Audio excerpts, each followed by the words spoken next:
Hey guys, what is going on? My name's Tyler McNabb, and this is my dad's Honda TRX450. And so in today's video, we're going to be setting this thing up with some brand new Nerf bars. But before I get to that, I'm going to go through some issues I've been dealing with this thing. So the other day, I took it over to my buddy's house, and we were just going to do some quick riding in the evening. And before that, like 2 weeks before that, my dad had ridden it and everything was fine. Well, I get it over to my buddy's house and all of a sudden it starts running like crap.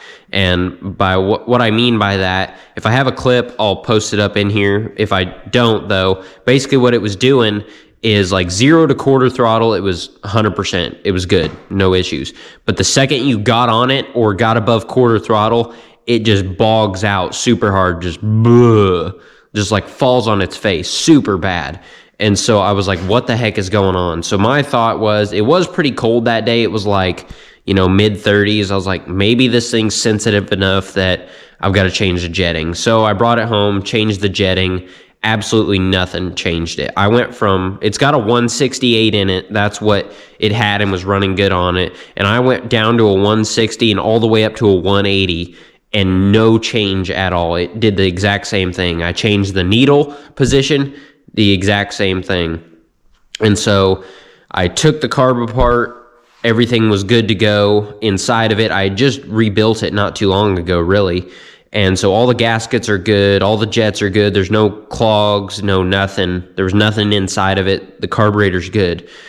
And so I looked over that, and then so next thing I thought was, well, maybe it's something electrical, because people talk about having issues like that on these. So I went through, and first thing I did was I got a CDI off of a buddy to see if it was a CDI, put his on here, and it still did no change at all. Still did the exact same thing.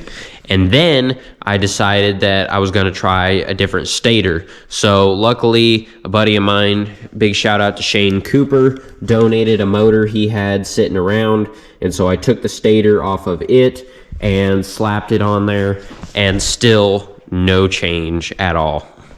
And so my last kind of hope was, well, first thing I did was I took the spark plug boot off and I checked it, and I thought, oh, it's got to be this, because the wires on the end were like just destroyed when I took it off, and they just like fell out of the spark plug wire. And so I was like, oh, it's got to be that. And so I trimmed it back to where the wire was good, and I put the spark plug boot back on. I checked the other end, trimmed it too, it was good, and put it on, and still no change. It's the exact same. Not even a little bit better, not even worse, nothing like that. And so at this point, the only thing I really haven't changed is the coil. I've got a coil to change, but I still don't think it is. The only thing I can really think of that it could possibly be is maybe the slide in the carburetor's bad. And so I went ahead and I've got a vacuum plate on order. But I just don't think that, I don't know. Honestly, at this point, me and my dad have done so much work to it, and we've tried all these different things, and it's the exact same. It's never phased. It never changes, nothing. And so at this point, it's like, if this doesn't fix it, then I'm probably just going to have to tear the motor down and see what's going on, because I don't know, maybe a freaking valve dropped out, or not dropped out, but I don't know, honestly. There maybe, I just adjusted the valves probably less than 10 hours ago in it, and so I really don't know what's going on with it. But I figured I would take a break today because I'm almost sick of working on this thing. I've had the freaking gas tank off 30 times by now, taking the plastics off so many times that I'm just leaving it like this and riding it like this every time that I change something. But yeah, so anyway, we're going to change it up a little bit, and I'm going to work on this thing, but I'm going to do something that I know is going to have an impact, because what we have for the quad today is a brand new set of Hauser Pro Bounce Nerf bars. So I actually got these like back in July, I think, for this thing, and that was when I was originally planning on building the TRX450 as my quad for next year. And so I had already ordered these and a couple other things for it. And so then when I ended up getting the Yamaha, I sent a couple things back, but then my dad wanted the Nerf bars, so he bought them off of me. And sorry, I'm actually getting over a case of the flu or something.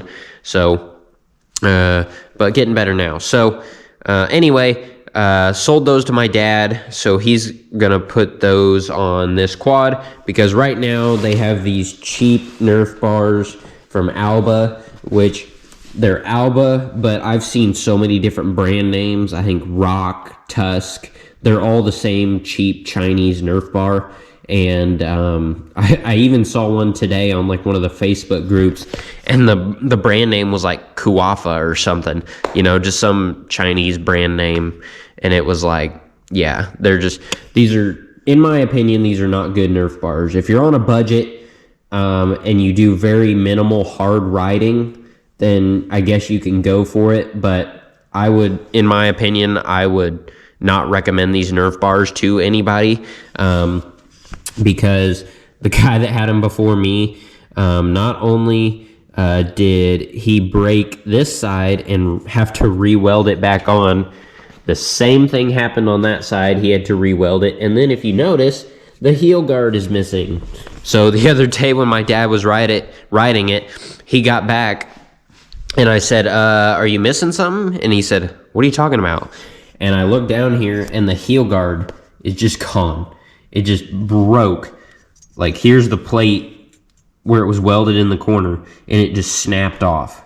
And so I actually ended up finding it out in the woods. But basically what I'm saying is these are cheap Nerf bars. And so I'm going to replace it with a good heavy-duty set of Nerf bars, because Hauser makes really good stuff. There's a couple other brands out there that are really good. I am somewhat partial to Hauser. I'm sponsored by them, but I know they make great products, and that's why I applied for their sponsorship. So we're going to get these things thrown on. Sorry, I've been rambling. I was trying to inform you guys about what was going on with the 450, and if I end up figuring out the issue, then I may throw that in the end of this video as well. However, it's not looking good, so I'm going to go ahead and get these Nerf bars off, and then we will go ahead and try to get the new ones on. So let's get right to it.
Okay guys, well, we got the Nerf bars all mounted up and the nets woven in and everything, and these things are ready to go. So overall assembly went pretty good.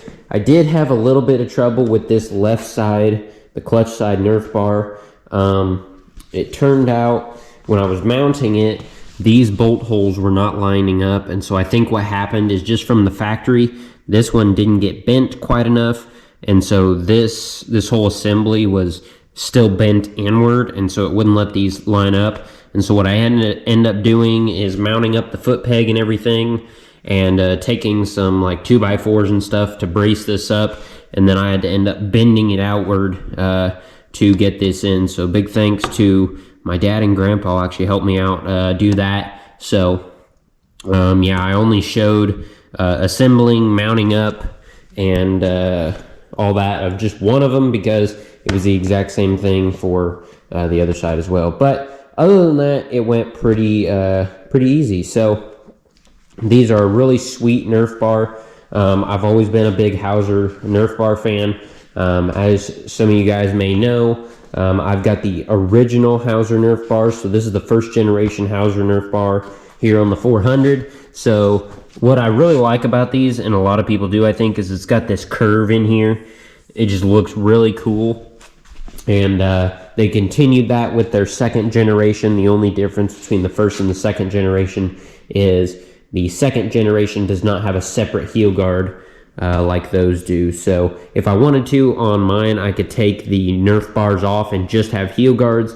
These are just all one piece. So but we like Nerf bars. We're not really heel guard people, so it works out for the better. But yeah, got it all mounted up and everything ready to go. So that's probably going to wrap it up for this video. I originally said I would maybe try working on this thing, trying to figure out all the issues with it, but the weather's kind of crappy right now, so I can't even really get out and test ride it if I do get anything fixed. So I'm going to hold off. I may start working on it a little bit, but I'm not going to do that in this video. So I'll update you in a future video about what comes about of this. So hopefully you guys enjoyed the video today. Hopefully I get this thing fixed so we can finish out the year with some good riding. But other than that, thanks for coming and watching. I really do appreciate it, and I'll see you in the next one.